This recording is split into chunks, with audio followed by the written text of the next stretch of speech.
It's fine. The light is fine too. Oh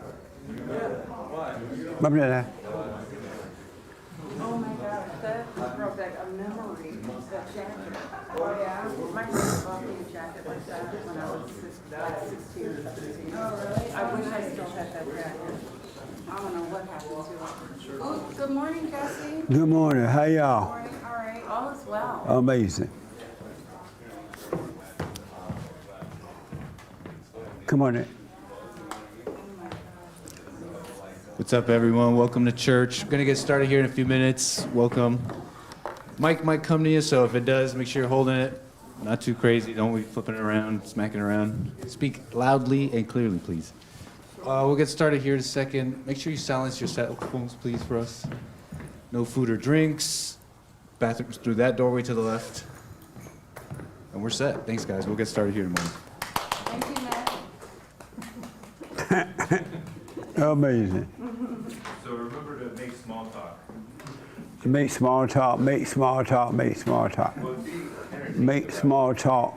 Don't be obnoxious, guys. Just be entertaining. White people always trying to control the blacks.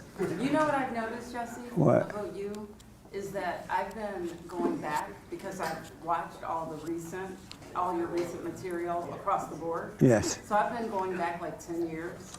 Amazing. And your message is still exactly the same. It's like that message could be right now. The truth doesn't change, that's why. I know. It stays the same. No matter how people change, the truth stays the same. I know, but I've never met a pastor like that before. Most pastors that I know of, if you go back, Oh, yeah. they will even say that they, changed on this doctrine or that doctrine. About 20 seconds or so. I find it. That's amazing. Yeah, Incredible. yeah. Nice. 10 years.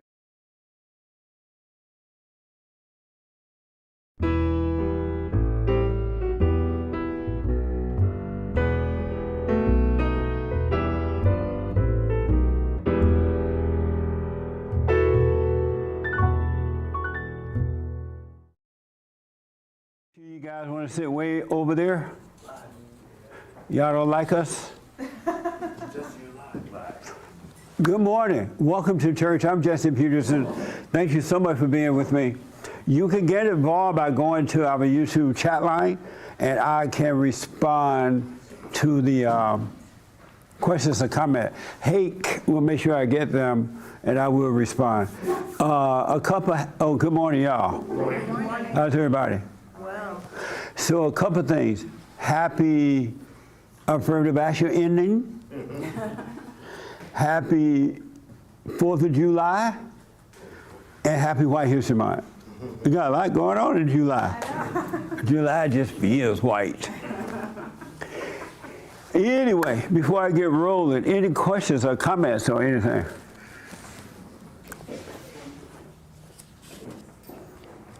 Well, we can go home now. No situations. Anybody had a life this week? Well, we could go home then. We just take up the offering and go home. Did you learn anything about yourself this week that you didn't realize before? I learned that anytime I'm put in this position right here, someone wants me to speak in front of people, or someone just comes up to me and I got to speak to them or whatever, I tend to go in a trance. Oh, yeah, it's just kind of quiet. Yeah, speak up. You Speak up. scared? I'm yelling. How loud do I got to be? Black loud. Let me step in. Let me step into the room. Okay, go ahead. Pretty much anytime I gotta speak in front of people or whatever, I notice that I tend to go into a trance, and I'm not really paying attention, or I'm not aware. I'm just talking. It's kind of interesting. Are you in a trance right now? No, not this time. So because you were aware of it, you knew you were going to speak Yeah. of it. So why don't you practice being aware? I am trying to practice being aware. I just didn't realize that I was going in a trance every time. Oh, okay. I mean, I do try to keep my body with my mind and my body in the same spot, but I just kind of saw that this last few weeks. Nice. Face it and get past it. Yeah. If you just keep being aware. Anybody else? Anything else there? Anyone else? Okay. So y'all came, yes, Raymond. Y'all came to be taught. Okay. Just want to let you know that I learned that despite everything, and I may be smart as a lot of people think, but to be honest, every time I say something smart, I always feel dumb. Yeah, you look pretty dumb too. Yes, thank you. No, I'm playing. but why do you feel dumb? Because I realize that I still have a lot to learn and understand about myself. Do you think you're smart? No, I don't. You think you're dumb? Yes, I do, and a lot of things. Amazing. But why think you're dumb? Because if you think you're dumb, you're going to think you need to be smart. But if you didn't think either way, you would have to worry either way. Why not do it that way? So I shouldn't judge myself whether I'm smart or I'm done. That's right. Thank you. Anyone that judges themselves is a divided person and an unhappy person, not a whole person. Understood. So don't think of yourself as dumb or smart. Thank you very much. You're welcome. I want to talk to the young man in the white shirt behind. Did you know you're your own world? You are the world? I believe I'm pretty aware of that before coming here, yes. And what does that mean, you're the world? Basically, you're your own being first. Yeah. Anything that you come across in your life is a product of what you handled or didn't handle internally. And, everything starts internally, and then it leads to the external, so. Nice. And have you gone to forgiving? This your first time here? It's my first time here, yes. Oh, what's your name? Rosalio? Hey, Rosalio. Hola. Have you gone and forgiven your mother? Yes, I have. Oh, good, man. How did that go? Went pretty decent, I would say. She yelled at you? Nah, not really. She kind of made some faces, but other than that, Yeah. she was pretty accepting of it. Were you afraid? In the moment, yeah. Yeah. Yeah, And I what were was. you afraid of? I guess I would say like some type of backlash or hurting her more. Let me rephrase it. I was more afraid of hurting her rather than what would come to me. And how can you hurt her? Well, I can't. I know now that I can't. But what were you afraid of hurting her? How at the time? Maybe just the words that were coming out or how she might take it. Oh, I see. Yeah. And you didn't want to hurt her feelings? No, but I have been keeping up with you, and it's just like, like you say, you got to go through it Yeah. rather than avoid it. Nice. And how about your father? He's passed, but Oh, learned to- you did. Yeah, he did. Amazing. Cool. Nice. Any question about anything? Nothing so far. Okay. I was in the Affirmative Action, the U.S. Supreme Court. And to me, it was one of the best things that's ever done for America. Because it says to me that now you have to earn your own way. And one thing that made America great is that each individual had to earn their own way to become their best. And when they became their best, they made America the best. But then what affirmative action does, it takes away from that. And it says to you, you don't have to be your best. And we'll just take you pathetic. You could be pathetic. And as a result, the country is pathetic. When I was growing up, we were taught, without saying it, we were taught we had to be our best. You got to work hard. You got to take care of yourself. You got to treat people the way that you would like to be treated. And so there are people out there now that are upset that they took affirmative action away based on color or anything like that. And I was thinking how evil human beings are. Human beings are evil to the core. And the human suffering is mind-blowing to me. I had no idea the depths of human suffering until I started to wake up and overcome and really see what was happening in me, and I can see it inside of others. That's what's going to happen with you. When you overcome you, you're going to see exactly what's going on with others. And the beauty is you won't hate them for what you see. It will be impossible to get angry at them. It will be impossible to hate. And I was watching how the media treat each other, how the media treat the government, and how the government treat the people. All lies and just lie, lie, lie, and just everything, right? But I realized everybody, every human being treat each other the same way. You're nasty and mean and jealous and envious and strifeful and judgmental and have fear and doubt. And it's crazy the way it is.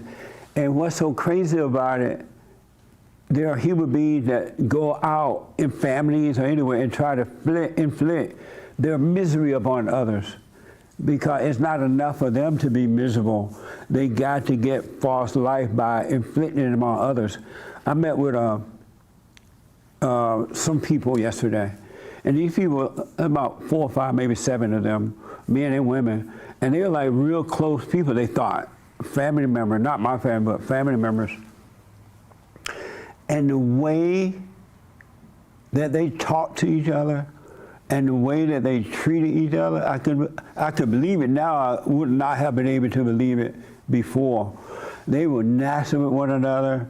They had tried to deliberately hurt one another. And what the father and the mother had done to the children was mind-blowing. The kid was crying and all messed up. And what I realized is that it came from their own world. They think that what they're feeling, their misery, their insecurity, their fear, their shyness, they think that it's from somebody else, but it's really in their own world.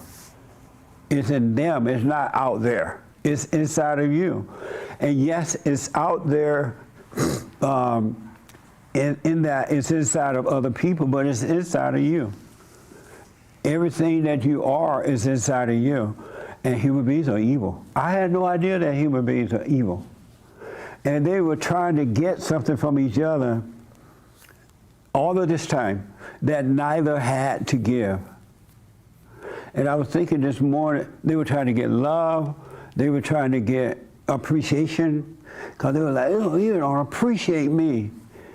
And the wife like, you don't appreciate me. And they were going back and forth. You loved me when we first met, the wife said this to the husband. And the husband be like, well, I thought you loved me. And they both hate each other. They hate each other. And I'm looking at the kids just trembling in fear. But they didn't care. The parents did not care at all. They could care less how the kids were feeling. And then they were blaming each other about the way the children were feeling. Not seeing that they had done that to the children, recreating that image over and over again. But what I realized, I said to them when we were ending the meeting, I'm like, look at, y'all trying to get something from someone that they literally don't have to give. There is not one person walking this earth that have anything to give you. And there is not one person walking this earth that's not thinking of themselves. They can care less about you. If you really examine yourself, everything you tried to get from, everything you were trying to give someone else, it was always about you getting something back. You have never given anyone anything without expecting something back, even if you were not aware that you wanted something back. If you gave someone a gift, you expect them to say thank you. If they didn't say thank you, you're going to talk about them. They're ungrateful. I ain't gonna never give you nothing else. Or you want a feeling from it. So if you give somebody something, You look at them so you can get a nice smile. You can see them feeling good about it so that you can feel good about it. But if you look at them and you notice that they didn't feel good about the gift, you would feel good about giving it. But if you had no ego, no selfish motive, whatever their reaction was, it wouldn't bother you at all, because it was something you just gave to them expecting nothing back in return. And that's how we're supposed to live. So when you get mad because someone is not doing it your way or acting the way you want them to act or giving some back, the problem is not with them, it's with you. It's really with you. Nobody has nothing to give. And in all honesty, you don't need anything from anyone. You just think that you do. It's all in the mind. And the only way that you go, man, it's a nasty world out there. I've been fortunate enough to talk to a lot of people over the last 3 years now or so, and around the world. And it's the same spirit, it's the same hate everywhere. Rarely do I run up on somebody that have real love. And there are several people who start out, they hear the message of forgiveness, they hear the message of go and forgive your mama, and they do it, but they don't hang in there and overcome. They're like, oh, this is taking too long. This is not going to work. This is too hard. Or this is that, and they'll walk away from it. And then there are some just come and just hear the message and walk away. But there are few that hang in there with it anyway. One or two that really want to overcome the fallen state. And they are the ones that suffer through it. They see it through. And I have to honestly tell you, there's no way around dying. Your ego has to die. You're never going to be free until your ego dies. And you're not going to know where you are with the ego thing until you let things happen, until you let life happen. And then see how you feel about it. Watch that ego nature. You got to let it happen. And if you get mad or glad, you get sad or lonely, if you get this, you got to feel it and let it happen. And I've come to realize that there is layers and layers of hell in us. It's not, when you first wake up, you think you're going to your mama and you're just going to forgive and then you're going to be free. What happened is you are free in that you now have the Spirit of God to work on your behalf. Prior to that, you didn't have Him. You only had evil because you're not forgiven. But when you go and forgive, you got to let Him work on your behalf because it's spiritual. And you got to don't quit. I don't care who else quit. Do not quit. And it's real, it's a painful ego death only because you think that is you. If you knew for sure that it wasn't you, that all this stuff you think and feel are not you, you could die just like that spiritually. But because it's so deep in there, you've identified with it so much, it's painful to overcome, so a lot of people give up. Do not quit. Do not quit. Because when you quit, you're just going to get deeper into hell. May God have mercy on the soul that turn away from the light. And each human being, every human being, there's not one. Everyone you see in your world, everyone you see when you're moving about, just know they are in hell. And these people, they had money, they were doing well financially, they had their little degrees. It looked like they had it all, but inwardly they're miserable. Trying to get some, and they realized the paperwork didn't even pay off. They paid buku money for a degree, and they're still miserable. Can't live together. You got to live with one another about not wanting anything from each other. And they both admitted that, and not just them, some others in the room, that they couldn't believe that they were trying to hurt other people and by gossiping or revenge or trying to get something. They didn't realize that they were really doing that to other people. They thought it was the right thing right thing to do. And then when they examine themselves, they see that they're worse than the person that they're trying to hurt, or the people they were trying to hurt. The people that are trying to hurt you are worse than the people that they're trying to hurt. Really.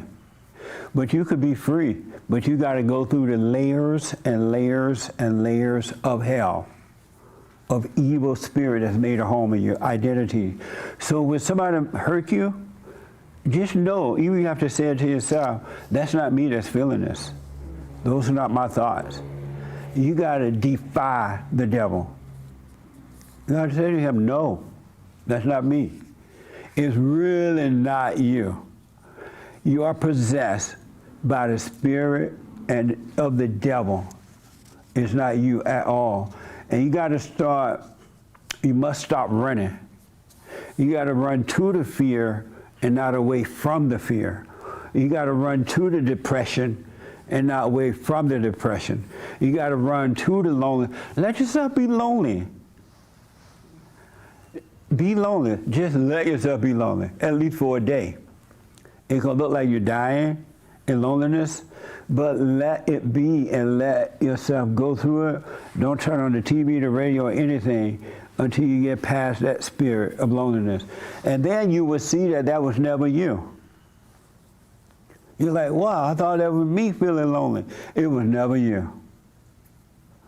I thought that was me telling myself I need to turn the TV on because I just can't handle it. The average person cannot handle sitting quiet and staring at the devil. You can't handle it, meaning staring at your thoughts. It is overwhelming. It is death. Christ had to go through it. Christ rose and then he died. We got to do the same thing. So when you see that you need to forgive your parents, especially mama, go and forgive them. That's the beginning, really, of life. But not being aware, because Satan tell you, oh, once you go and forgive, you're going to be free. That's a lie. The real you have to die. And I honestly want you to know there's not one human being that you could blame for your situation. There's not one. I don't care what has happened to you. There's not one. Except our parents. They let us down by not being spiritually right. They were of their father, the devil, too, so they passed it on. But once you see that and you go and forgive, whatever you feel, whatever you think, there's not one thing, one person that you can blame.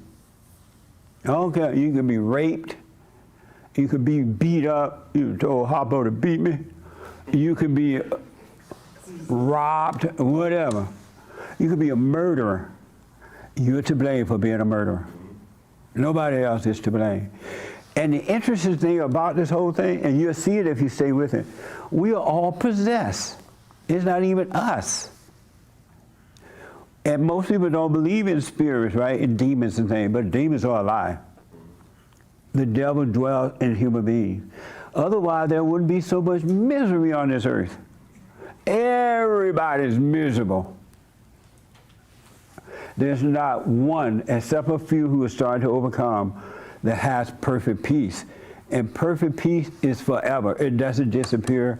It's not based on anything or anyone. It's not based on, you can have perfect peace. Don't let anyone tell you that you can't. Anyone that says you can't have perfect peace is evil. Anyone that's telling you Jesus is God is evil. Anyone that tells you they are nice, oh, I'm a nice person, they are evil. They're evil. Anyone that say, oh, I'm so shy, well, they're telling you without realizing, I'm so evil. All that stuff is of the devil. That's not freedom. Anyone that has fear, anyone that lacks patience, anyone that has anger, Satan is your daddy. And he's ruling your life. And you're trying to get it. I heard some horrors. The devil is nasty too. Mean and nasty. Your own family member, mean and nasty. Why do you think they build an army for you? Why do you think against you? Why do you think they don't pray for you? when you look and see what's going on in the media and in government and in Hollywood and stuff, you're doing the same thing.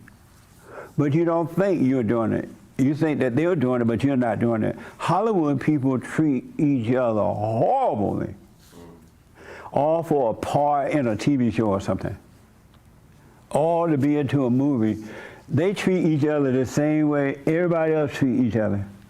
You may be fighting for a piece of cornbread, but they're fighting for a role in a movie, but it's the same.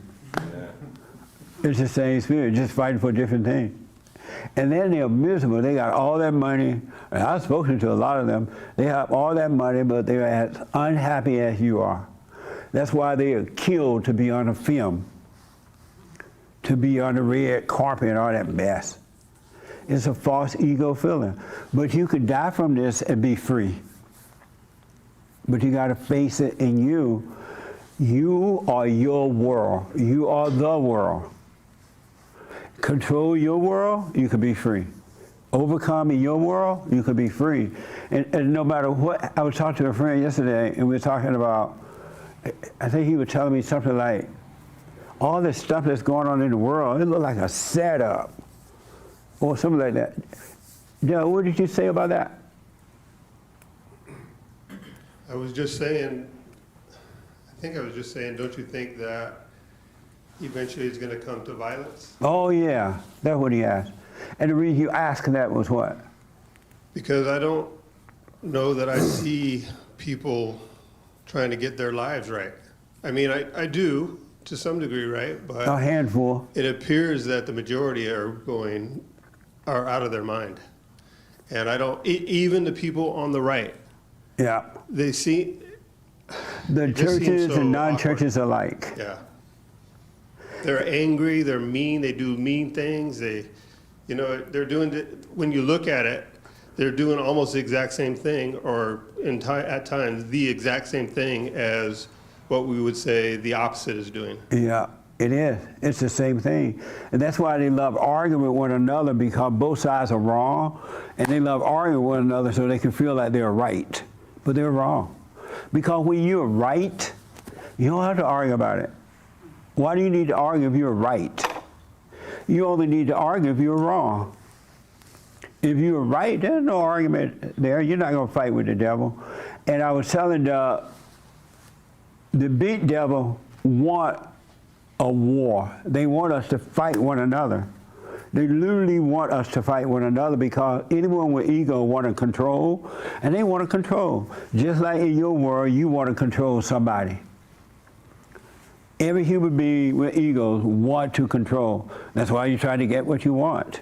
You want to control. And so they want us fighting. Just think about this. Human beings are fighting over race. You know you got to be crazy. My color is better than your color. Your color made my color suffer. My color is this. Now you got to cater to. Now, just, isn't that like dumb? Yeah. You ain't got nothing to do with being black or white or anything. You came here that way. And it's just color on a wall, because you're not even your body. They got human beings seriously fighting over color. Smoke on that one. You gotta be crazy to have an argument with any human being about who is the best when it comes to color. So if the next person say, oh, well, we're the best. Oh, okay, you can have it. And see what happens. Stop arguing with the devil. And they want us fighting, so while we're fighting, they're taking away all our rights. That's what they're doing. They're not just sitting back there watching the fight. They're letting you do the fight while they're getting more perceived power. And that's what happens in these homes.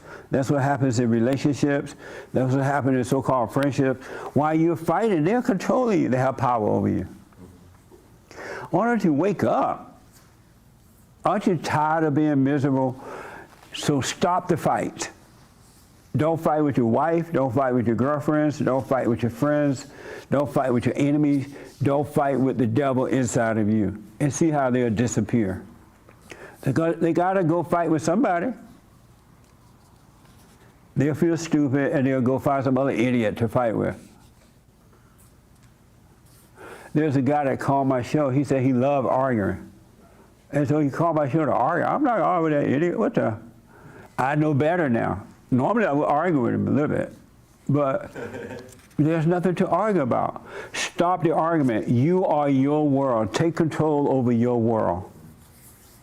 You are the world. Each individual, you are the world. And I know this because I used to be a beta. I know what it is to be a beta. I was afraid of women. I couldn't speak up to women. The only thing I didn't do that the other silly men are doing is spending their money on the woman. I never spent my money on the woman. Nice. And one time I mentioned she asked me for a quarter when we were in high school. And she was so cute too. And we had just started dating and everything. And she asked for a quarter to buy some bubble gum from the bubble gum machine. And we were like, what, 10th and 11th grade. And I thought, oh, she just want my money. And I dumped her. We broke up. She laughed about that now. We weren't taught to, well, this doesn't make sense to give you a girlfriend your money. Buy her clothes and diamonds and take her on trips. And you gotta be a, may I borrow this word? A stone fool. You gotta be out of your mind. It ain't worth it. And she know you're out of your mind because she thinks, wow, I can get this money from this idiot. I'm not even his wife. You shouldn't even spend that kind of money on your wife. But especially on a girlfriend. Guys, how many of you spent a lot of money on a woman already? Just 2, 3, 4, everybody being honest. Before. 4 beforehand. I just want to know, and then I want to wind this down. I want to get to the biblical question. What made you think before that you should spend money on a girlfriend? At the time, I was making really good money, and I thought, like, hey, you know, it doesn't hurt to spoil her. That's what I thought. It hurts now. The devil made a fool out of you. The devil's like, oh, you got a lot of money. Question, Jesse. I don't know if I handled the situation correctly. One of my neighbors, and he's from Nicaragua, and I'm saying that because I want to hear you say it. But he saw me putting the American flag on my truck. I just put it on my truck, and he's like, why do you fly that flag when you're Mexican? And all I said, oh, I love this country. And he went on this rant, and I was just listening, sitting, just like outside, sitting on my truck bed. I'm like, oh, that's nice. And I was like, that's nice. Like, okay, cool.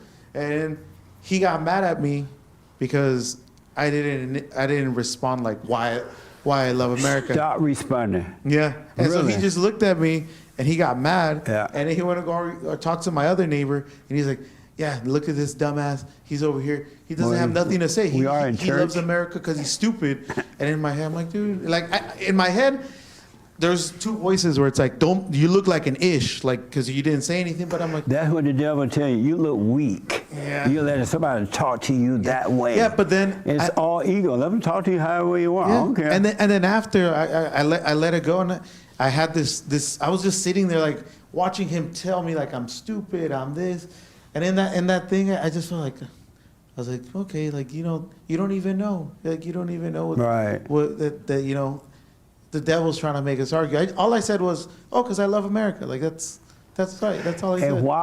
And when you've been attacked like that, you and I and everyone you should let this mouth be running in the other person, right? Let them say what they want to say, but you're watching inside how you're feeling about it. Yeah.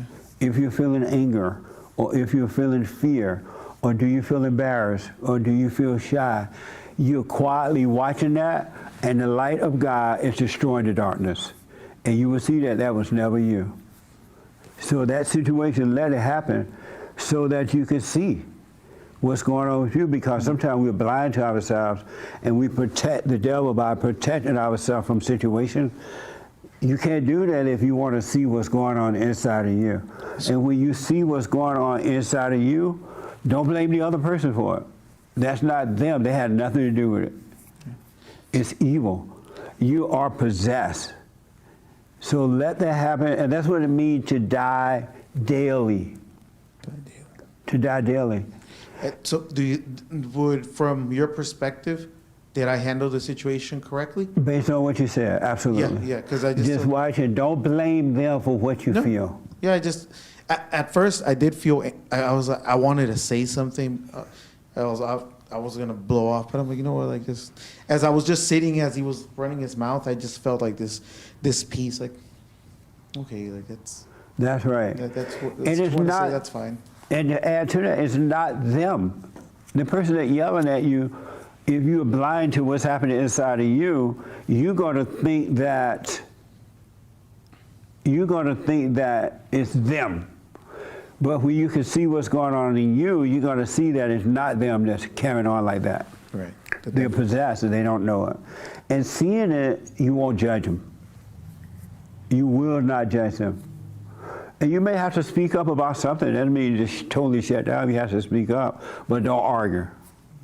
And I want you guys, and ladies too, in case, in your relationships, your marriages and things like that, the next time your wife or your husband try to argue with you, shut down and don't argue. Just don't argue. Just look at her.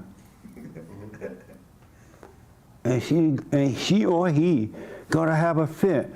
You don't love me, you just sitting there. She gonna run up and down the room. She gonna throw the cat out the window. Or he trying to get a reaction from you. The devil need a reaction inside you and outside of you, inside of others. So next time y'all fight with your little girlfriends or husbands and wives, just sit there and look at them carrying on. I'm going on, I'm leaving, I'm going to mama house. Okay, bye. Stop feeding the devil. You can live, and as I was saying to Doug yesterday, all this hell that's going on out there inside of others, it's happening in you too. But you can overcome it, and you'll be able to freely live in this hell world around you, this world. It'll be going crazy. Men will be wearing dresses, women will be wearing pantsuits, and you walk up down the road, and you're like, oh, that looks like a man in a dress. What the? But you would be moved by it. And you would know that that person is possessed. He would have to be possessed to have on a dress outside. I was flipping through the TV and I see some of those reality shows. Y'all ever seen that?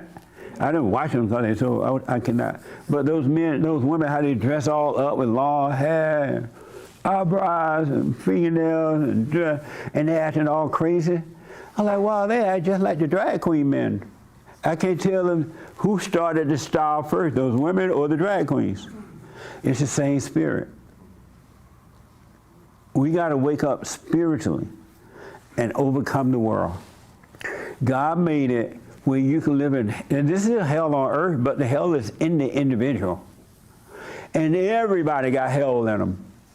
There's not one. Everybody must be born of the Father. There's not one person that don't have hell in them. There's not one. So just know when you're out and about, everybody at work, look at them and say, oh, they got hell in them. I wonder what it is. They have hell in them. And when that hell come out, because you worked on yourself, you'll be ready for the hell in others. It won't move you. God is watching over us. He loves us. He just wants us to relax and welcome the truth to come in. And as long as you're fighting, you can't welcome the truth. You won't welcome the truth. That make sense? Yes. Okay, right here. Oh, first let me do it. The guy in the white shirt. Do you mind being on camera? Sure, why not? Come up and tell us about you. Oh, on the stage? Yeah. Nah, I don't want to. Ooh. Hey, why don't you right now? Why not? Don't want to. Take the mic for me. Is this a good? Why don't I want to be on the camera? I'm sorry. What's the question? Do you mind being on camera? I don't really want to. You don't really want to? And why I don't want not? to be on the stage. I don't want to. And why not? Just don't want to be on camera. When I invited you, what was the first thoughts and feeling? Just don't want to be live on camera. And why not? Because I'm a pussy, you know. Ooh. He mean that he a cat. And are you a millennial or something? How old are you? 25. Yeah, it's Z, huh? Yeah. Oh, no wonder he went and took it all the way home. And what are you afraid of coming up? No, I just don't want to be on camera. You know? When But put you something on the feel like a internet, it's there cat. forever, you know? I'm sorry? Yeah, I feel like a cat. And so, how will you overcome that if you don't face it? In slower steps. How slow? Just, I don't know, like this is like live on camera, on YouTube, it's there forever, you know? Oh. And so you have fear. Yeah, Do you know fear is abnormal? yeah. So you got to start facing the fear in you so you can face it outside of you, inside of others. That makes sense? Yep. And when you say you want to take a slow step, what is a slow step? Not live on YouTube, you know? You can walk very slowly. Like a cat. Yeah, right. Okay. I just wanted to see that's an example of facing the fear that's inside of you. And that's what Doug was talking about when he had to speak public, the moment he go unconscious, just like that. But you got to do it so you can become aware. And then you would no longer have fear. God does not give us a spirit of fear, but everyone has it in one form or another. It will never, it's like going to tell mama, I'm sorry for resenting you. Have you faced your mother yet? 100%. Oh, you went to her? A few years ago, yeah. How did it go? Good. Were you afraid? Yeah, for sure. But you faced it, right? I did. And then the fear left, right? In the moment, yeah. With that fear left. Yeah. And so if you were to not to be afraid to walk up and let everyone see you and talk on camera, that'll face too, and then you start to do great things. Yeah, The fear is holding you back, for sure. and that's the devil. You love the devil? Definitely not. You do? No, definitely not. So why don't you face him In different ways, yeah. in different ways? Yeah. In your ways, not the way opportunities that comes. Just not live on YouTube, you know. Okay. Okay. I got one other I want to test. Yes, ma'am. But that's what you got to face it. When I first started Bond, I had no idea what I was doing, and I still don't. I really don't. I'm just taking it one step at a time, one day at a time. And I had so much fear in that first meeting, and even the second, third, fourth, or fifth meeting, because I didn't understand fear at the time. I didn't know I had to die from the ego, right? And I would say to myself, I'm not going back. Forget this, I ain't going back. And I would tell friends of mine, I'm done with it, I can't handle that. And I was so afraid, and I remember driving out of the parking lot, I was hoping no one would be standing so they could see me get in my car. I wanted to dig a hole and jump in and pull the ground back over me. I was trembling with fear. Because I was just starting out. I didn't know fear, what it meant, and no one told me. I didn't know it wasn't me. But then Sunday would come just like that again. I'm like, Lord, I had to go back on the people would come in, they didn't know, right? And I just stayed with it. Now I don't have any fear at all. Zero fear. Because God would take the spirit of fear away from you if you face the situation. And don't be angry. You could be free, I promise you. I'm in black and dumb as a doorknob, but I have perfect peace. Because I've been working on me. I keep my eyes on myself. When situations come, I'm looking to see what I'm thinking about, how I feel about it on the inside. Because the solution to the situation is to face it. And when you get the solution, it's over with. You understand what it is. So you got to really, there are so many deep layers of evil inside of you. You got to stay patient, stay with the light until it's gone, and it will disappear. That makes sense? Yes. It's not you. Nobody else can make you angry if you don't have anger. The spirit is already in you, in here, and in the emotion, and it's you. It's not someone else's fault. Yes, ma'am. You're kind of talking about it right now a little bit, but when you were talking about the ego earlier and how it's hard and it's painful, and I know what you're describing and I know what you're talking about, but I'm wondering if it has to be that way. It doesn't have to be that way. If we knew that we were not our thoughts, those thoughts and feelings, it'd be over. Yeah. If we knew that, if we only knew that, if we could get rid of all of our identities and ideas and never labor ourselves again, we could be free right now. You can walk out of the room. We shouldn't put labels on ourselves. But we've done that all life.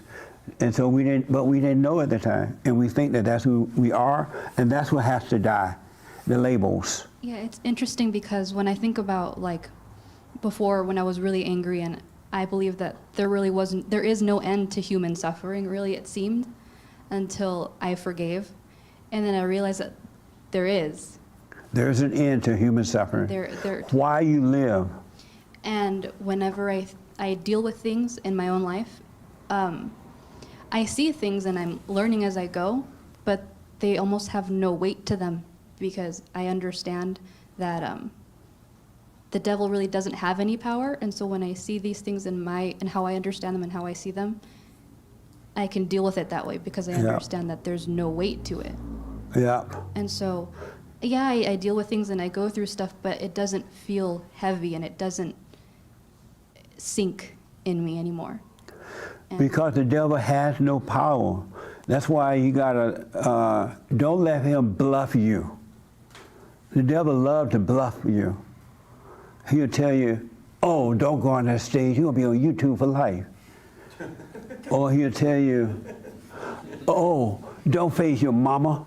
You may hurt your mama. Or your mama might get mad. Or he'll tell you, don't leave your husband. You leave your husband, how you gonna make it?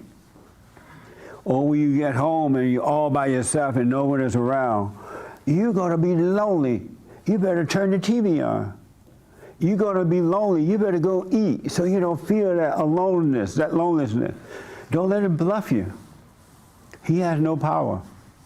You gotta look at him. And that's all you need to do is look at the devil talking to you. And then it's the light of God that is shining on the darkness, and he will destroy it. He will destroy the darkness. There's an end to suffering. You don't have to suffer. As a matter of fact, you are not suffering, to be honest with you. It's not you that's feeling the pain, but you think you is your pain because it's in the mind and body. But I can honestly tell you, you are not suffering at all. It's these fake identities you have about yourself. What are they going to think? What is she going to think? If I don't spend my money on her, she might leave me. Or if I don't get up and cook his dinner, he may leave me. Don't let the devil bluff you anymore. You could be free. Stop fighting. Stop the war. Lay down your weapons. And let the Lord fight your battle. Let the light of God, he loves us, and he just wants us to welcome him down into us so he can fight our battle for us. Everybody's miserable. Anyway, I saw some hands here and then Sean. Yes. Oh, yeah, I was going to ask, I guess previously, the topic before this one. When somebody, when they don't see that they're being in their ego, and you're just trying to talk to them, and they get upset. Right. And then you tell them, like, that's not what I mean, but this is what I'm trying to present to you, right? And it might be like, I guess the issue I'm bringing up is like, am I wrong for finding something wrong in that? Or when I say like, hey, I'm observing over and over and over that this is affecting me in a negative way. And now I'm bringing it up to you, but you're becoming angry or upset instead of listening or hearing me out. Well, don't like, try. Am I wrong? and when I bring it up, and like, you know, when the person says like, I don't want to talk about this anymore. Like, I don't care about that. I don't want to talk about it. And I let it go. Like, at what point did I do something possibly wrong? I'm only concerned about myself. I don't care about what As they long think. as you're not trying to impose it on anyone, you can mention it to them. If Yeah. they say, no, I don't want to hear it, I'm fine with that. Fine. You just wish them well and move on with your life. Right. Don't try to impose it. Don't get angry because they don't want to hear it. Right. Don't get angry because they're not ready to change. The average person is not ready for a change. Right. It's hard to find people who are truly ready to change, But to go from the old nature to the new nature. What we need is more than just a change of mind. We need a change of nature, from the abnormal nature to the normal nature, which is of God. But if that person had themselves a good point, right, and then we both aren't angry at each other, has anything at all actually transpired that was wrong?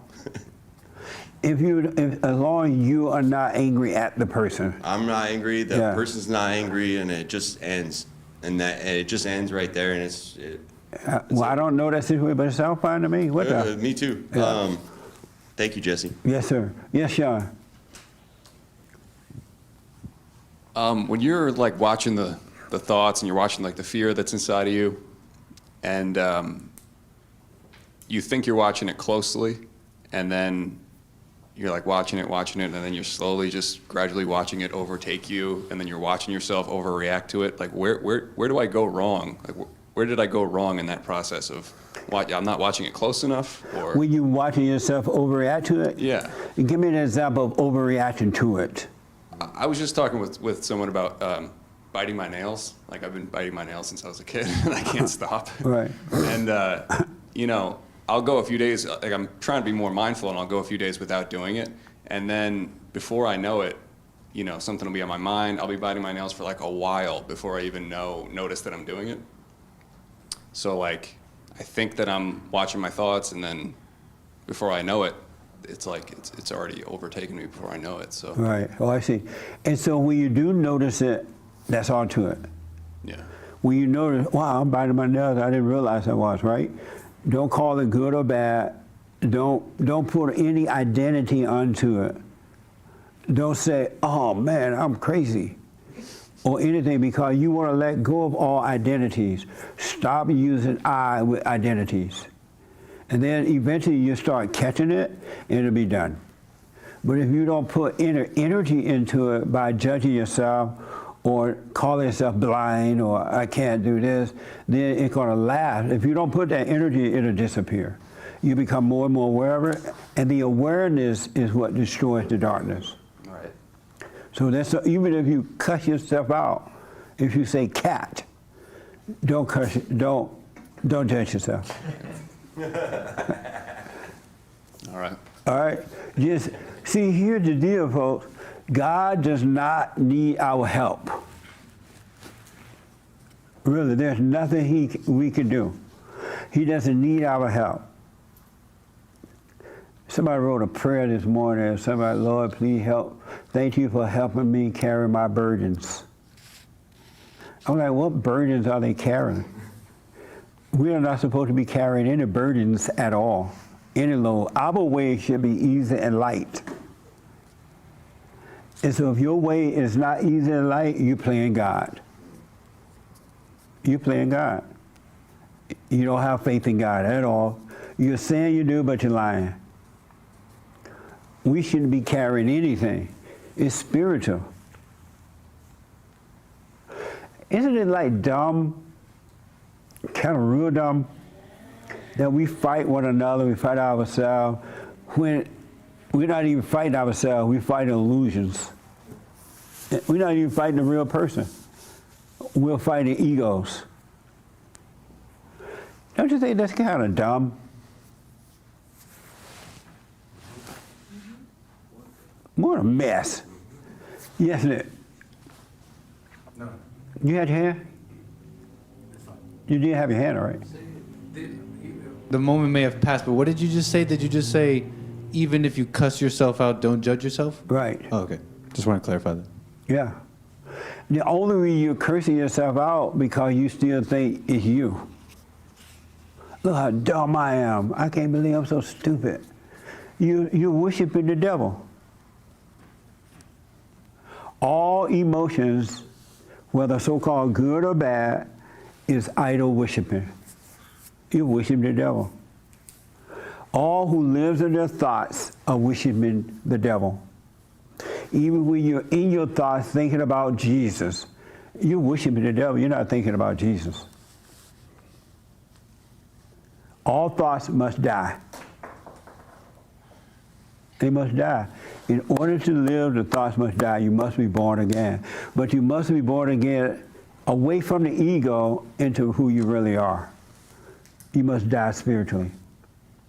And then after that, there is no more dying. Death doesn't even exist. Did you know that death is just an illusion too? It's just a word. It's not even real. We were not created to die. Uh-huh. Created to live. We were not, and people are afraid of death, and death is just a word. It has no meaning. Isn't that amazing? They're afraid of a word. Because when whoever created the word death, they put all these false meanings. Oh, you're going to die and go to hell. No, you're already in hell. If you're afraid of death, you're already in hell. You're not going to go to hell, you're in hell. It's just a word. That's why when you're born again, you overcome words as well. And that way you can't be manipulated and controlled by words. Did I see a hand somewhere? Yes. I was just listening to someone talk about how therapy oftentimes, when people go to therapists, it actually makes the situation a lot worse because they'll say you have, narcissistic personality disorder, you have bipolar, you have this, you have that, and then you start identifying with it. It puts in that fear of, oh, I guess this is what I am now. And you start identifying with it, and the more you live in that, the worse it gets. Yeah. And a lot of people go there to get help, but it actually gets worse. They are keeping you in hell. And they think they're smart because they have a title. Psychiatrist, psychologist, counsel, preacher, lawyer, doctor. Those people are dumb as a doorknob. They love their titles, and they keep you in hell by telling you, oh, you're an alcoholic. And you're going to always be an alcoholic. Now you need someone to call up when you feel like you want to drink. And you call the other person up, hey, I feel like I want to drink. They're already drunk. But they come to your side. Right. Yeah, don't take that drink. Bring it over here. Yes. And a lot of people get into those fields anyway because they're trying to help themselves. They're so messed up. Yeah. Absolutely. Don't trust people. Stop trusting people. You don't have any friends.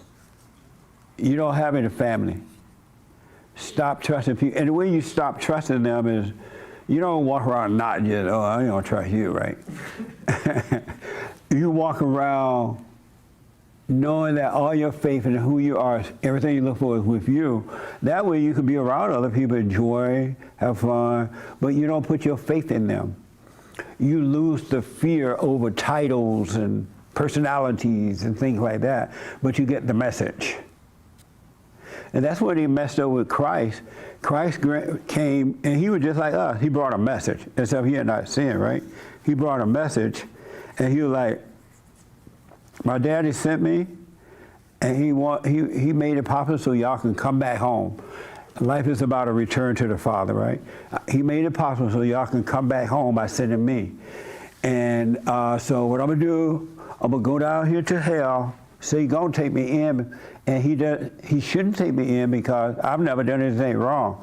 He deserves you guys because you all have done things wrong, sin. But he doesn't deserve me. I haven't done anything wrong. Satan took him in. He should not have taken Christ in. If he had not taken Christ into hell, we would still be in hell. There would be no way out. And so he took Christ in, and by doing that, Christ made it possible for us to return to the Father. And that's all we need to do is return to the Father. We're just lost we were turned away from the Father. We were just lost out in the wilderness doing all these crazy things, believing all these lies. You just lost. That's all wrong. You're just turned away from the Father. Amazing, huh? The young man in the hat. How you doing, sir? Back in the back, yeah. Is this helpful? Yes, sir, it is. Did you go and forgive? Yes, sir. You forgave your mother? Yes, sir. How did it go? It was hard because I never opened up to her throughout my life. So, yeah. It was hard to do? Yeah, it was hard. And so, but you did it anyway? Yes, sir. And so how, is this your first time here? Yes, sir. What's your name? Knesse. I'm sorry? Knesse. Oh, okay. Knesse. Yes, sir. Nice. You forgave your father too? Not that I don't recall, no. You haven't gone to him? No, because I never had the chance to tell him. Is he still living? Yes, sir. He's living? And why don't you tell him you're sorry for resenting him? Because I haven't seen him in like 5 years. Oh. Yeah. Do you know where he's located? Yes, sir. He's in North Carolina. So why don't you contact him? I want to talk to him face to face. That's why. I'm sorry? I want to talk to him face to face. Oh, I see. Yeah. Can you FaceTime with him? Like on the computer thing? No. Any question about anything? No, sir. Oh, okay. Amazing. Do you want to come up and tell us about you? Oh, hold on a minute. I'll give you the mic right here. I could, I guess. I'm sorry? I can. Okay. You don't mind being on camera? Not really, no. I'm sorry? Not really. You don't mind? No. Oh, come up and tell us a little bit about you. Berta. Berta.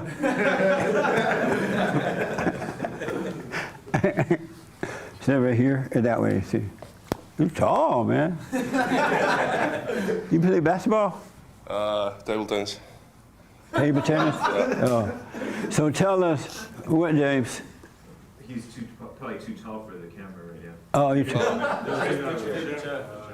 Get a chair. How tall are you? 2 meters. With the shoes. Maybe you sit on the black one because that other one is a little bit lower. Oh, yeah. Thank you. Okay. Oh, don't you feel beta now? Did you know your friend was a beta? Yeah.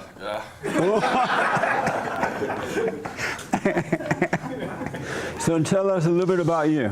My name is Christopus, and I'm from Europe. Just traveling the US. Nice. Yeah, that's about it. And this your first time here? Second time in US, but first time in LA. Nice. Yeah. And did you have fear? Sometimes. Yeah. So the moment I invite you to come up, what was the first thing within your mind and feelings? I didn't think much, I guess. If I did, I wouldn't come again. You wouldn't come? Had you got into thoughts about it, huh? Yeah. Nice. You just faced it, right? Yeah. But and so you went and forgave your mother? Yes, I did. How'd that go? It didn't go very smooth, but I just did it, I guess. It was hard to do it at first, like to get at the right moment. I was like procrastinating for a long time to do it. And then, so you were nervous when you finally did it? Yeah, a bit. And what was her reaction? It was very quick. I just said like, I forgive you, and she was like, oh, okay. So we didn't go very deep into it, so, but yeah. You said, Mama, I forgive you, and you ran? And you forgave your father? Yes. How did that go? It went okay. It went okay? Yeah. Nice. Any questions or comments or anything? Not at the moment, I guess. So we got to say to your friend for being a beta. Better. All right, man. Thanks for coming. Yeah, thank you, sir. I appreciate it. Happy White History Month. Oh, yeah. Happy White History Month, man. July just feel white, huh? Should I say this here or take that one back? I can take that one back. No, I'll take that one back. Amazing. Now you got egg on your face all the rest of the trip. You got to face your fear. That's the whole point. You got to face the fear. So what I want to do is deal with the biblical questions. Did you have your hand, Frankie, a while back? I did. Oh, okay. I thought I saw it. So it kind of reminds me of a story. I heard somebody talking on the radio. Hold on one second, don't. I want to push this and push this. You got to face the fear. You got to face the loneliness. You got to face the sadness. You got to face the anger. And I promise you, I'm not God, so it's not like I'm going to make you free. You will be free. And you'll start living this life in a totally different way. You may go anywhere, do anything, and never worry about anything. You could be free right here in your life. You don't have to wait to die. You can live right now. But okay, go ahead. Yeah, the two first human beings that ever lived, they went through the exact same thing we're going through right now, the anger, Cain and Abel. And Oh, yeah. he allowed his anger to kill his own brother. And we're doing the exact same thing. We allow our own anger, our jealousy, our rage to, that's what it's going to lead to. It's going to lying and then murder.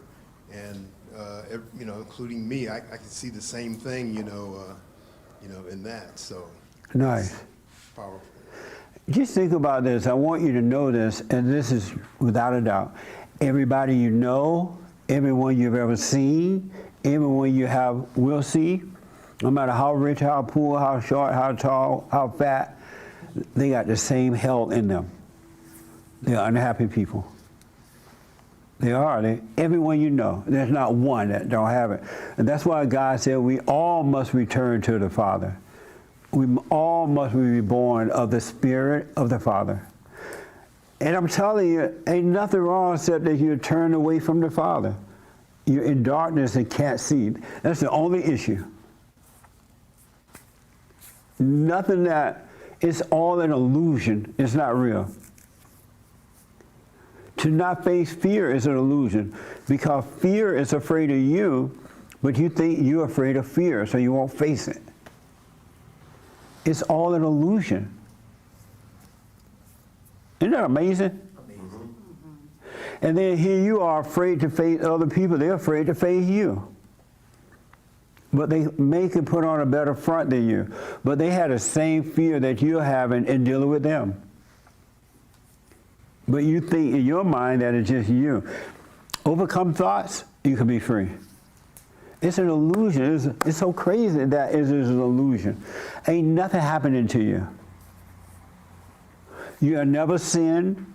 You have never done wrong. You've never done right. You've never been guilty. You have never been anything. You've been lied to by the churches and parents and the churches and schools. It's not you. It doesn't make sense to take antidepressant medication for spiritual issues and just stay in your hell and get worse. Fight for your life. Do not give up. Don't quit. I've been doing it for 34 years now, and I ain't giving up, because the more I get, the more I want. The more light you get, the more light you will want. Really. But you got to welcome the light in you. You got to hear the truth. And somebody says something about you, oh, okay. Give them the finger.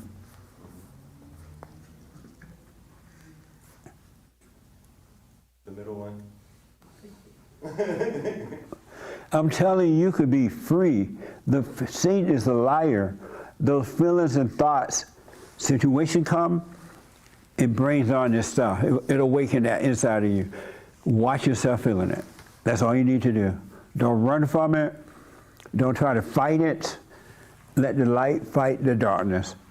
So I want to deal with the biblical question. Did you have your hand? Yeah, but that was to ask. I wanted to ask because I want to bring a friend of mine. but I don't want to. How can I ask?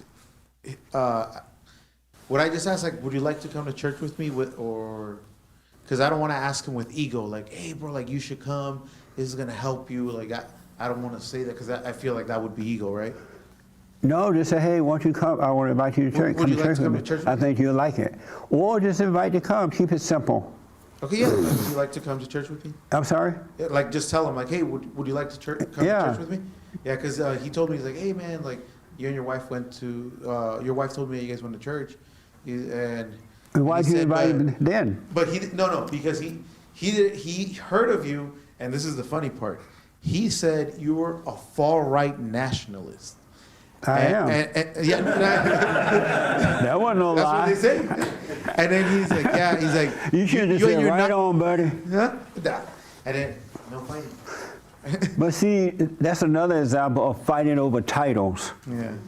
That's how you may say, okay, I'm a far right national. Oh, okay, and that mean what? And it's not who I am anyway, it's what I do. Yeah. It's not who I am. And I'm refusing to take on any more titles, no more identity. You want to be free of all identities. Yeah. So when they tell you you're alcoholic, no, you're not. You drink alcohol, but that's not who you are. You just don't know how to have drink. I'm sorry? You don't know how to drink. That's the only difference.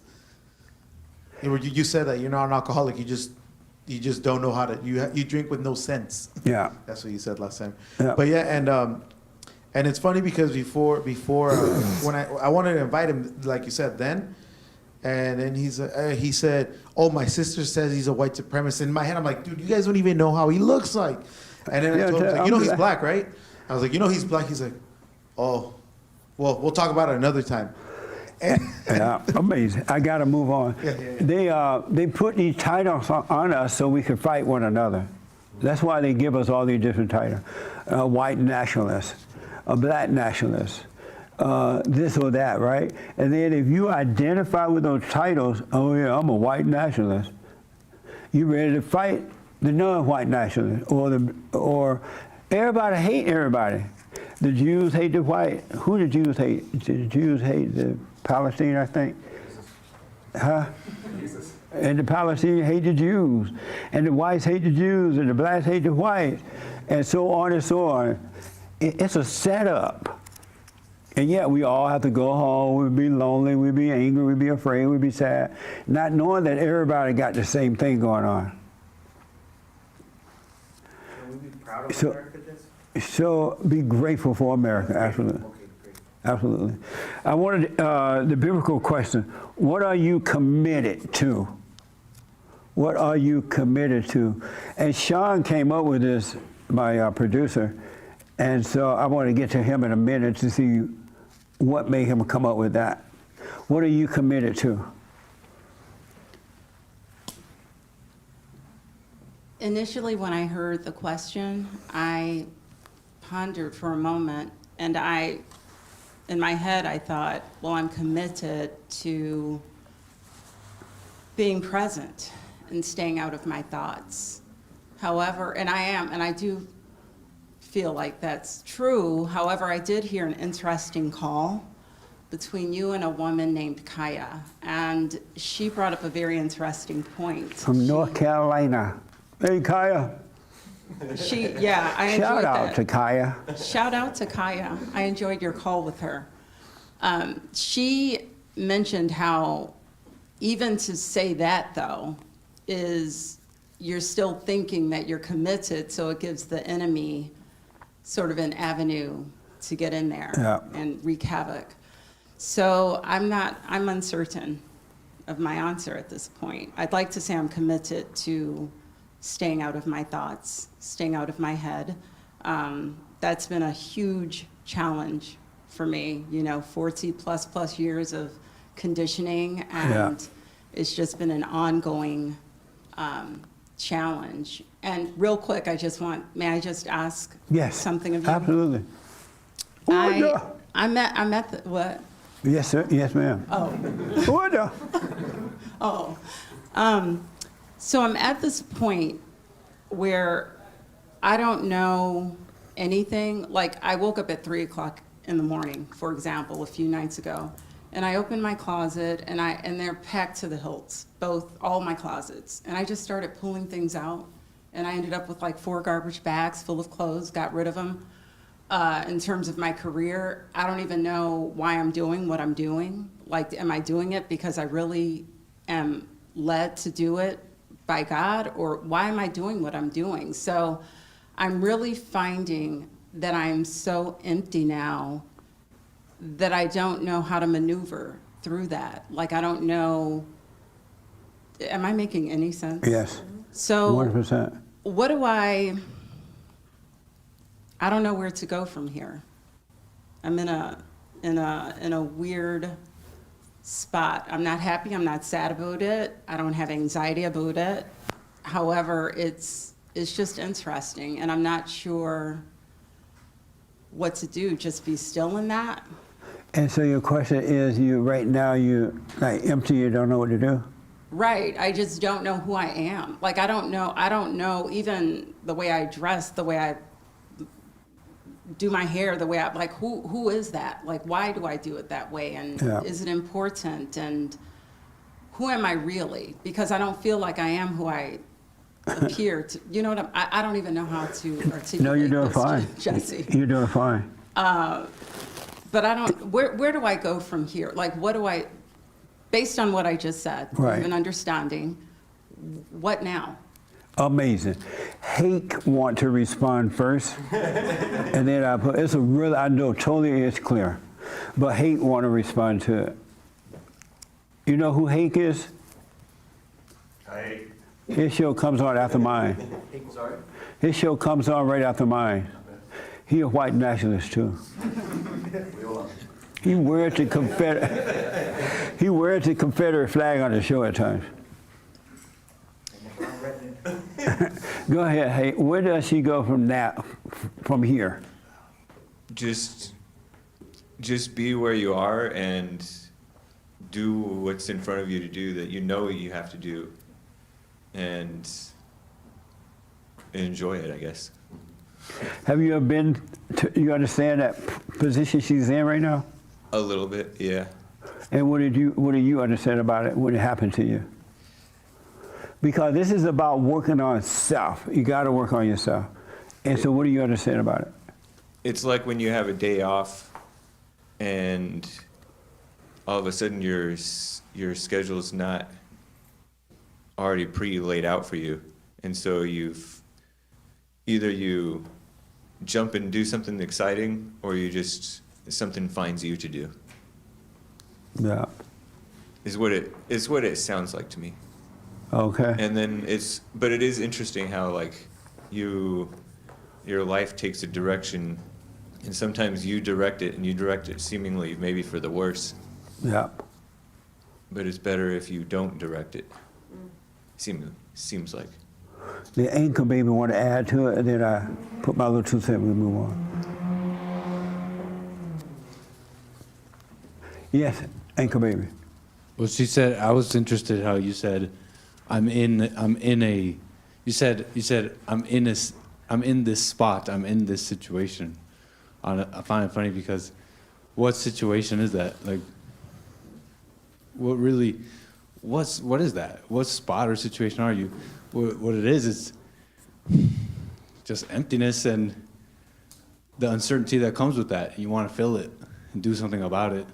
Sounds like you're on the right track. You know. Also, you're like, the way I dress and the way I look, and who is that? Which is an interesting question. I try and kind of stay in that space too, but also sometimes you dress like that because it looks good. So it's not that deep sometimes. Yes, sir. You want to respond to that? Yeah. I would say she's kind of in a perfect place, in that she can have everything from that place. She doesn't know what she wants, so maybe it means she has it. He's absolutely right. You're in a perfect spot. Not knowing what to do, not knowing who you are, not knowing what you want. You're not allowing the ego to make you run around and try to fill that space, as Hake was saying too. You're in a perfect spot. You're home. But the ego gonna make you want to do something. Oh, look at you. Who are you now? Where do I go from here? Go nowhere. You live right here in eternal life. There's nowhere else to go. Well, my concern though is that, and I understand, Yeah. I receive all of that. Right. But just real quick, so that we can move on. My concern is that time is moving by swiftly, and there's so much that I don't even know if I want to do it. Who is it that wants to do it? But I feel like I'm going to be left behind. Like I'm not going to have the opportunity to excel in the way I'd like to, Right. just by sitting. But you still do your work, right? You still go to work or do your trade or whatever you're doing, right? Yeah. That is so deep what you're saying. I totally understand it. I'm just letting it go across the room a little bit so others can understand it too. Because if they stay with it, it's going to happen to them too. That it will happen to them. But hold that thought. Okay. All right? The young man in the white one, you're absolutely right, man. You're home. He's right about that. And the devil wants you to have something to do. You just get up and go to work, you design your clothes, whatever you do. Oh, let me just say this. I was going to say it. Don't do it in competition with anyone. Don't do it based on time. Because that's where the devil dwells, in time. He wants to keep you in time. You want to stay in the present where there is no time. It's just life. It's just eternal life. And you're going to always be on time. You'll never be late because you're not competing against anyone. There's nothing to think about for tomorrow or yesterday. Everything you want, everything you are, everything you need is right in the presence of the light, of love, of God. But the devil want to draw you out of the present and make you think, oh, you know how much, what's going to happen if they're not going to notice you. You're not going to get this. Yes, you will. And you'll get more than what you can imagine. I know exactly what you mean. And that's what the death is all about, is dying away from time. Eternal life is right here, right now, and everything you are, everything you want, everything you need, everything you will get is already given to you. You just need to live in present. Okay. There's nobody to rush with or compare to or try to be like. You just live your life in the present. And nothing will be missing. Okay. I'll work on that. But I just feel like when I'm idle, I could be doing things, but I'm just sitting there, and it's really alarming that I'm not doing something. that's the devil telling you that. Yeah, okay. Don't let him bully you. Okay. Don't give up. He's telling you those lies. I believe it. He really is. He's lying to you. And so I want you to stare at him. And he said, look, you wasted time. You just empty your closet. What a case, not case. And just lie. It's all lies. And then after I emptied it and gave all those things away, I was like, oh my gosh, what have I done? I should have kept that. That's the devil. Yeah. That's the devil. He wants to keep you in time. He doesn't want you in eternity, in eternal life, where the kingdom of heaven, God, everything is right here, right now. Okay. Thank you, Jesse. Yeah, you're welcome. Yes, sir. Thank you. And then I'll take you, Frank. Is overthinking considered like the nature of the devil? 100%. Anyone that's an overthinker is worshiping the devil. 100%. You're in time and not in present. There's nothing to think about except practical thoughts. Other than that, there's nothing. Let go of all thoughts. They're not from you, and they're not from God, and they're all an illusion. Definitely. Right Just hearing her, because I feel like she was overthinking just the idle part. Yes. And I feel like it constantly happens to a lot of us. Maybe if we're not in idle, maybe at the point of movement, and it's just like you overthink it, and you got to kind of just take a step back and realize that you're in the light. Absolutely. And just maintain that faith. That's amazing. Yeah. 100%. And whomever said, I don't know that term idle mind is a devil worshiper. I don't know what that means, but you want to stay away from the mind. You want to stay away from the thought, and you want to be present. And it's amazing. In the present, it's amazing. even with the disciples, a lot of them didn't recognize Jesus because they didn't stay present. That's why that guy, I was reading the other day, that's why that guy, Judas, turned on him, because he didn't stay present. He went away from the light for a moment and he forgot. And that's why they were able to seduce him and make him turn on the Father, on the brother, Jesus, because they offered him, when he turned away from Christ for a minute, he forgot about Christ. He lost reality of the present.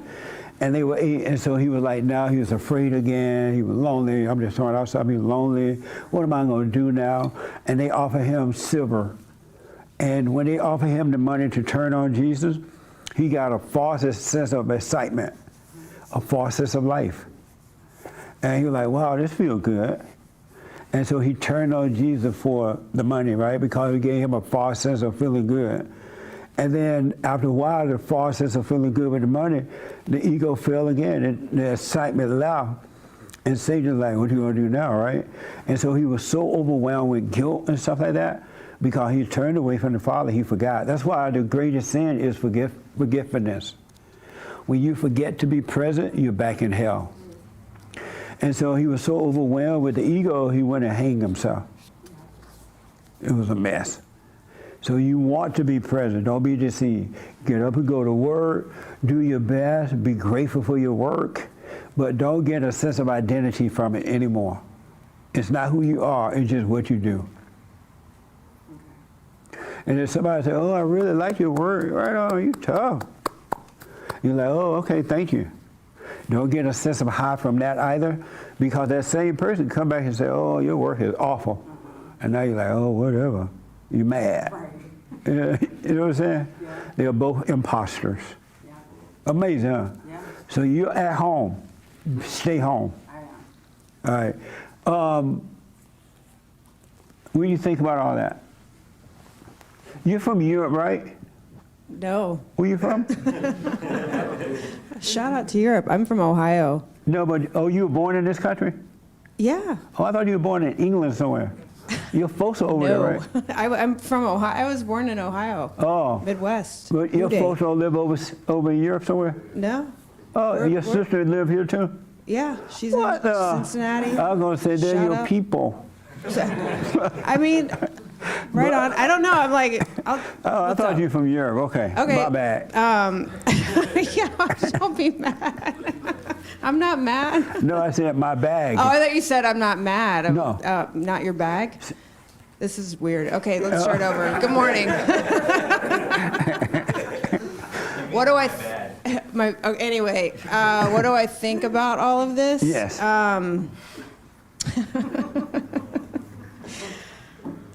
I've been really thinking a lot, and I needed to hear a lot of this, particularly what you just said, and everything that came after that, because I think in a lot of ways I am home, and just like you, we have just a very parallel experience in this walk. And I gave something away this week, and as soon as I did that, literally as soon as I did that and turned around, I saw my thoughts come in. Why did you do that? And then, and I saw that, and I sat with it, but I sat with it for like 8 hours until I started like recalculating whether I should try to like not. Anyway, what that did, I love math. What that did for the rest of the week is it just kicked a lot of demons to the point where there was a day where I literally, it was one after the next, after the next, after the next. And I could see the demons and other people. But man, I'll tell you, when I got home that day, I was like, the road is so narrow because there's actually nobody to talk to about. There's nothing to talk about. And talking about it just fans the flame of the demonic world around me. And I don't know, I got home and I there was no choice but to sit still. Most people You don't know? understand what you're talking about anyway. It's like speaking in tongue. Right. Well, I saw that too as I was driving. I had a good, solid amount of time to watch all of this, and Yeah. that instinct to want to reach out and talk and know that it really was like just a spiritual battle. So I don't know. And then on the drive here this morning, I could hear the devil like, why don't you just quit? Why don't you just give up? Why don't you go back to your own life? Maybe you're really depressed. Maybe, you know, to the point where like I've just been really kind of irritated since I've walked in and knowing that I'm being attacked, but almost like,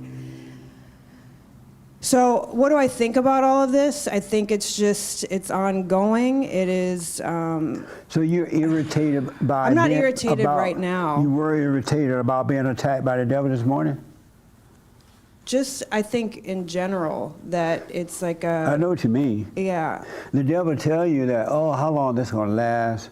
And he'll make you feel a certain way, and because you don't see the thoughts coming. Well, this morning it wasn't even how long is this going to last. It was more like, why don't you just give up? Right. You know. And then I started kind of, as I was getting on the freeway, I could feel my body changing like into this old person that I used to be, and then I could see this anger come up. And I parked my car. As I was putting it in park, I was like, I'm ready to fight. You know, and I was like, wow, this is crazy. Like, I can't even really tell you one specific thing that I was even angry at, you know? And I had to just sit there for a second in my car, like, I don't want to fight. This isn't me that wants to fight. I want to add to that. It's gonna, if you stay with it and don't let the devil bully you, don't give up, it's gonna happen to you too. It's gonna feel like overwhelming, and the devil gonna tell you, you might, you know, why don't you just give up and go back to your life, live your life, and it sounds like you, and it'll feel like it makes sense, but it doesn't. The devil is afraid to depart from you, and he knows that if you stay on the straight and narrow and keep the light on him, he literally has no choice but to depart from you. It is happening. It is truly happening, and that's him talking to you, the spirit of evil. Because all human beings are possessed in spirit and emotions, in mind and emotion, and the devil doesn't want to lead the body. It's not you. No matter what, don't care how overwhelming. As a matter of fact, if you become overwhelmed by it, you just feel like, what the? Welcome that feeling too. Yeah. Go into that layer of whatever you feel like. Go into it and pass through it. Go through the fire. Yeah, I mean, I am, you know, like when I really sit with it, it's I see that there's just, I'm already living in hell, period. Yeah. You know what I mean? Yeah. And then to be able to see that I'm living in hell, it's like, okay, well, I see that now. When I say there is no choice, it's like, I mean, there always is, but it just seems so obvious that I'm going to walk awake and with God. It's just wild to see. Sometimes I feel like, because I can see the thoughts, it's like a video game of like Frogger, but like at 20 times speed, like zoom, zoom, zoom, zoom, zoom, zoom. You know what I mean? Yeah, eventually they'll slow down. If you stay watching, eventually they'll slow down to the point of disappear. Sometimes it is. Sometimes it is. And I had some, well, I don't know. It's just to see a lot is a gift, and then it does sometimes feel like a burden. And then I think that God's burden is easy. It's, you know, that's, I don't know. I think this week I kind of just turned into a scrambled egg, and it started off by me genuinely giving something away. Do you clearly understand that you're possessed, though? I do. Yes, that I do way the see devil that. can't make you give up. As long as you know you're possessed, it's not you, you'll be fine. Okay. Just don't give up. I don't care who else walk away from it, whomever gives up, wish them well, you stay with it. Be willing to stand alone. You must stand alone. Yeah. This is a path that you must take alone. I I know that, and I Yeah. really, really saw that this week, like on a visceral level. Yeah, I got to move on, Yeah. so that's all you got to say? What the? I mean, Okay. I don't know. You wanted to move on? Whatever. Yes. I will get this mic out of my Yes, Frank, and then here, and then Sean. Yes, did you have your hand? I did. Okay.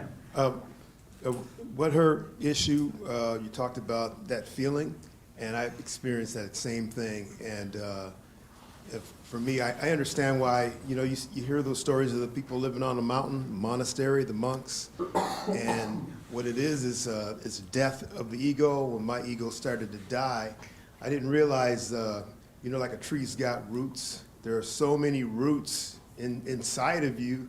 You're not even aware, totally asleep. And when it comes up, it means your life, and you have to be willing to die. And so Yeah. give up and let it die and experience it, not try to keep it alive with things and food. And for me, it just, oh my God, sitting on a couch by myself, no radio, no TV, no phone, no nothing is just, it's the hardest thing in the world. It was. Yeah. When you ride down the road, be aware your hand up, without having an accident, you want to be logic. But be aware with your hand on the steering wheel. Just kind of take a glance at your hand. You want to practice keeping your mind where your body is. But don't get so caught up that you have an accident now, but just lightly, all right? Slightly. Absolutely. Here, and then Sean, and then yes, sir.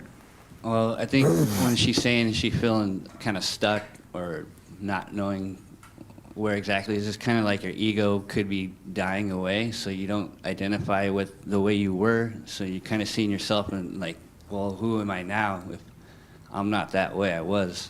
Like I just lost the thirst for drinking beers, and now it's like, I don't really think about it, but when I'm not drinking, maybe it's my body used to the sugar or whatever, but it's like, I need something to drink. But I don't know what I want to drink, because I never buy drinks. And I don't drink soda or whatever, so I just get water. But Yeah. it's, Amazing. you don't identify with that anymore, so it's just kind of becoming a new person. So it's What's not that important you're to in a you? bad state of being, it's just you don't know exactly who you are, because you know who you What- were, but you're not that. Because of time, what's important to you? What's important to me? No, what are you committed What am to? I committed to? Not much, just living day to day the best I can. Okay. And doing, what's in front of me. I'm not trying to have a career or go along a certain path. Just kind of always been this, just kind of free flowing, All right. dealing with what's in front of me, and that's what I'm committed to. I don't want to commit to anything else. because What are I'm out you of control. committed to?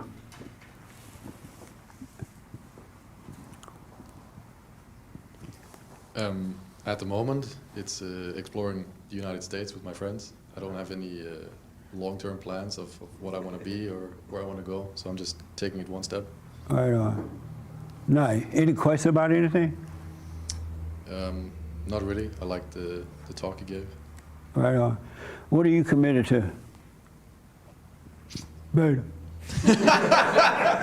Overcoming the fear. Overcoming the fear. Yeah, having a good time with my friends, making money. Yeah, having fun and making money. Right on. Okay. Sean, you came up with this biblical question, and why? My dad actually came up with the question. Oh, and nice. We talked about it a little bit, but I don't know where it came from or how he came up with it. But And what are you committed to? I'm committed to not having an opinion about anything, and not that I try to force myself to be that way. It's just I found myself now to really not have an opinion or a judgment about anything. And I used to go into situations that I know might be sort of a conflict type, tense kind of situation where I might experience some of that, and I'd say to myself, there's no way that this could possibly turn out where I would get angry or even happy. Like, no matter how it turns out, it's not going to be affecting me, and I really don't have to say that to myself anymore about things.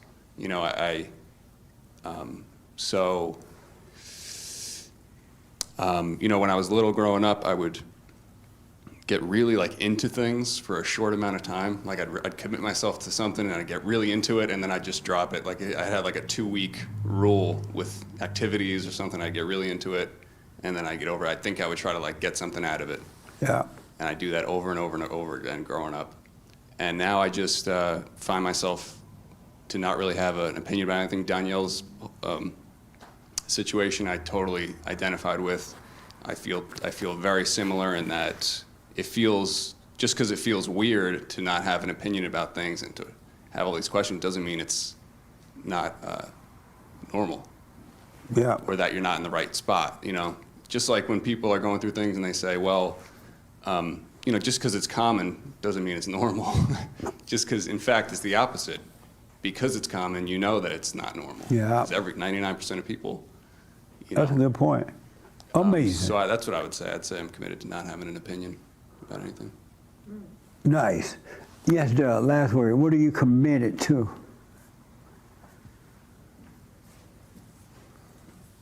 I want to say that I'm committed to being in the present, but I do see myself out of the present a lot, and I do see that I am forgetful in that way. So I don't know. I don't know. That's so black. You know, I've thought about this question. It's such a good question. I'm like, what am I committed to? And I was thinking, I don't know if I'm committed to anything. I am working on myself. I watch myself all the time now. I see lights, and the more I see, the more I want. But I don't know if I'm committed to anything anymore. And that may be a good thing, because you just want to live. You want to be a living being. And if you're committed to something, it feels like ownership, like you got to try to make this work. And you can't make anything work. Of ourselves, we can do nothing. Of ourselves, we know nothing. And what I can see is that we just need to be committed to seeking the Father, returning to the Father, forgiving, doing the silent prayer, and watching. And as Doug just said, most people forget to watch. Do not forget to watch. Watch what's going on inside of you. Watch what's going on. And you're going to always see what's going on inside of others. That's your protection. But you won't be able to judge them, because you know it's not them, because they are created too in the image of God. And so this action that you see coming from them is a false illusion of them, just as it is in you. You can't even hate your enemy. Your enemy know not what they do. Speak up, but don't resent. Don't resent. Speak up, but don't resent. Cut out the argument, all right? Let go. Just let go and live. Life is already laid out for you. It really, but you got to remember to stay present with the Father and not be like the lost sheep out there in the woods somewhere, turned away from the Father. Come home and stay home. And if you do get caught up because you still have the wrong identity, don't freak. Don't freak out. Don't worry. Just come back to the moment. Come back to the present. And it's all fine. And one last thing about that. Whatever, if your little feelings are being hurt, if you're becoming afraid, or you feel anger, or you feel lost or lonely or depressed, or someone hurt your feelings, you thought you were smart, they made you look dumb, be glad for those feelings. Meaning be glad to see that so you can overcome that. It's just another false illusion of yourself, and that situation is giving you an opportunity to overcome it. Don't blame the other person or run away. Just watch it, and you will overcome it. All right? Brand new biblical question. Lots of people are committing suicide nowadays. A lot of folks. Everybody and their mama. And my biblical question is, why do so many people commit suicide? Why do so many people commit suicide? I want to ask here with the hat. Yes. Why do so many people commit suicide? I think it's because they judge themselves.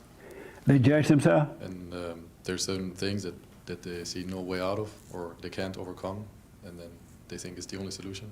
Oh, okay. Interesting. The man behind you in the black hat. Why do so many people commit suicide? I say they're stuck in their thoughts. They're stuck in their thoughts? Yeah. Have you ever thought about committing suicide? Yeah. You have? And why did you want to do it? Why did you think about it? Probably because of the position of life I was in. I'm sorry? I was in a Speak bad into the position. I was in a bad position in life. You were in a bad position in life? Yeah. And do you still think that way sometimes? No, sir. Good, man. I thought about that one time. As a matter of fact, I tried it twice over women. Who the food? They didn't get my money, they wanted my life. Amazing, huh? Yeah. But we're going to deal with that. That's a bit, I don't want it anymore because I want the people to think about it. Anybody ever consider suicide? See, the devil's busy. He does. There's nothing new under the sun, really. So I hope that this helped today. Don't forget to do the silent prayer. Don't forget to watch. You got to work on your own life. Do not be afraid to stand alone. God is with you. And you'll be able to go out and associate with people. You'll be able to have fun. You'll be able to do what you do, but you won't identify with it. No more identities. That needs to die. All right? No more identities. No more identities. Let them all go. But stay with the silent prayer. And this whole idea of affirmative action, that's a good thing for the folks. You should always want everybody to be their best. Wish them well and not put something in their way that will hold them back in life just so you can feel good about yourself. All right? We should love one another, even our enemy. So do the silent prayer, become your own person, and watch. Do the practical thing, go to work, make a meal, put gas in your car, and you'll be fine. But you can be free right here. You can overcome the fear. Anyone that has anger has fear. Anyone that has fear has hatred. Satan is your daddy. Turn around and go back home to the Father. All right? I hope this helped today. Happy 4th of July. And we will be here on the 4th of July tomorrow and the 4th of July doing the radio shows. All right? Thank you all, and thank you all. I appreciate it. Thank you. Oh, amazing.